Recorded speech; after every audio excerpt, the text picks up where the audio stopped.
Napoleon was once one of the most influential and powerful people in Europe. He achieved crushing victories over his enemies and forced their surrender on many occasions. Yet, in the span of a few years, this had all unraveled. Napoleon's domination over Europe collapsed. The nations and empires which were once forced to sign peace treaties were now pushing France back from all directions until they finally reached Paris and forced Napoleon to abdicate. But how did Napoleon's control over Europe diminish so quickly? Napoleon's fall from power can be attributed to a few costly blunders that, looking back at them retrospectively, led to Napoleon's demise years before anyone would have realized at the time. In order to fully understand Napoleon's more famous blunders, it would make sense to start with the continental system. Throughout the Napoleonic Wars, Napoleon's most steadfast and consistent enemy was Britain. Due to the channel separating mainland Europe from Britain and the fact that the British were the masters of the sea following the Battle of Trafalgar, Napoleon wasn't able to transport his army into Britain to decisively defeat them, while Britain wasn't able to directly challenge Napoleon's dominance on land. Therefore, Britain was often the one who encouraged the formation of new coalitions against Napoleon's French Empire through cash subsidies and other forms of support in order to indirectly weaken Napoleon's control over Europe. One such form of indirect warfare was a disruption of French trade. As the British had the strongest navy, Napoleon couldn't do much about it in terms of naval action. Thus, he decided to enact a large-scale embargo against the British, designed to damage the British economy. This involved cutting all connections with Britain, even including mail. However, in practice, this was not effective. Although there was some impact on British trade, France and its allies suffered greatly too. This led to widespread smuggling of goods, as Napoleon's allies sought to improve their economies by ignoring Napoleon's blockade. Napoleon, seeing the widespread transportation of goods and trade in both Spain and Russia, decided to invade them both, and we all know how that went.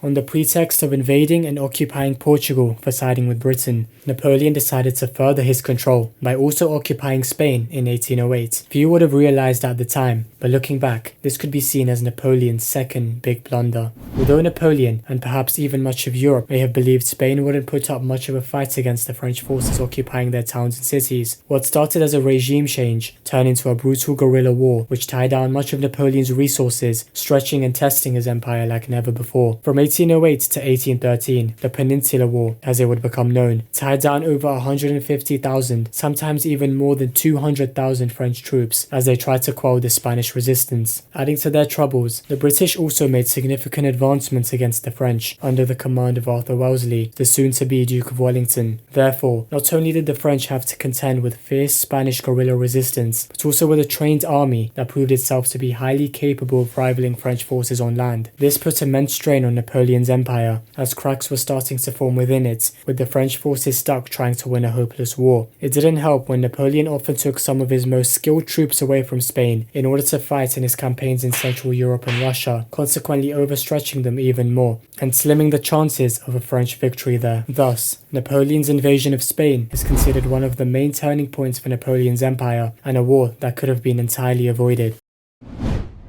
Yes, Napoleon's most infamous blunder, the invasion of Russia. Once again, a fallout over the continental system saw Napoleon assemble the largest army Europe had seen until that point, consisting of over 500,000 soldiers, many from his allies and client states. Some would have argued that the magnitude of the army could only mean defeat for the Russians. However, the sheer size of the army meant that Napoleon could now not rely on his largely successful tactics that focused on maneuverability and speed to trap his enemies, but was now forced to move much more slowly, especially to allow his supplies to catch up as they moved across Russia's bad country roads. The situation wasn't helped by frequent Cossack raids, which picked off Napoleon's troops and threatened his supply lines. Even when Napoleon was able to catch the Russians at Smolensk and Borodino, he failed to deliver the decisive blow that could have granted him a favourable end to the war. Upon reaching Moscow, Napoleon found it virtually abandoned, and after waiting weeks for a response from Tsar Alexander I, which didn't come, Napoleon was forced to abandon Moscow. Winter was coming. From this point on, one of the most infamous retreats in history began, as Napoleon's army began a brutal struggle for survival as they tried desperately to get out of Russian territory. They were harassed by Cossacks and the Russian army along the way, and the weather even seemed to join the battle against them, as the sheer cold left the army trying to scramble back to safety. Of the nearly 500,000 troops that entered Russia, around 100,000 returned, signifying one of the most devastating military campaigns in human history. This severely weakened Napoleon, and his allies and enemies alike, sensing this weakness, formed a coalition that would finally put an end to Napoleon's empire, until Waterloo, of course.